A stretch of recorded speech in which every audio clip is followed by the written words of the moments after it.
ആകുലനാകുന്നതെന്തിനെൻ കൺമണിയേ,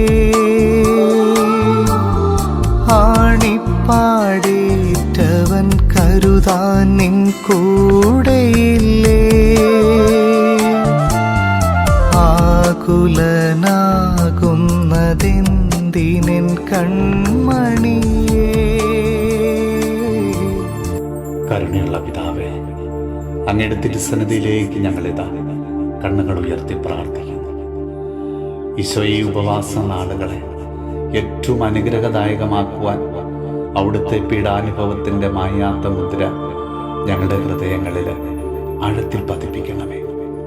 കർത്താവേ, ഞങ്ങളുടെ ശാരീരിക അസ്വസ്ഥതകളെ, കുടുംബ പ്രശ്നങ്ങളെ, മക്കളെക്കുറിച്ചുള്ള ആകുലതകളെല്ലാം ഞങ്ങളിതാ അങ്ങയുടെ തിരുസന്നിധിയിലേക്ക് സമർപ്പിക്കുന്നു. ഈശോനാഥ, കാലങ്ങളായി ഞങ്ങൾ കണ്ണീരോടെ പ്രാർത്ഥിക്കുന്ന ഞങ്ങളുടെ എല്ലാ നിയോഗങ്ങളെയും അവിടുന്ന് ആശീർവദിച്ച് ഇന്ന് അനുഗ്രഹിക്കണമേ.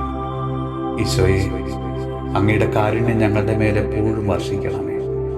നമ്മുടെ കർത്താവ് ഈശോ മിശിഹായുടെ കൃപയും പിതാവായ ദൈവത്തിൻ്റെ സ്നേഹവും പരിശുദ്ധാത്മാവിൻ്റെ സഹവാസവും പരിശുദ്ധ അമ്മയുടെയും വിശുദ്ധ യോസേപ്പ് പിതാവിൻ്റെയും മാധ്യസ്ഥവും വിശുദ്ധ കുരിശിൻ്റെ സംരക്ഷണവും നമ്മളോടും നമ്മുടെ ഭവനത്തോടും നമ്മുടെ ഇന്നത്തെ എല്ലാ പ്രാർത്ഥനാ നിയോഗങ്ങളോടും കൂടെ ഉണ്ടാകുമാറാകട്ടെ, ഇപ്പോഴും എപ്പോഴും എന്നേക്കും. ആമേൻ. തിരുനിണത്താൽ എന്നെ കഴുകിടുമോ ക്രൂശിതാ, തിരുവോസ്തിയായി എന്നിൽ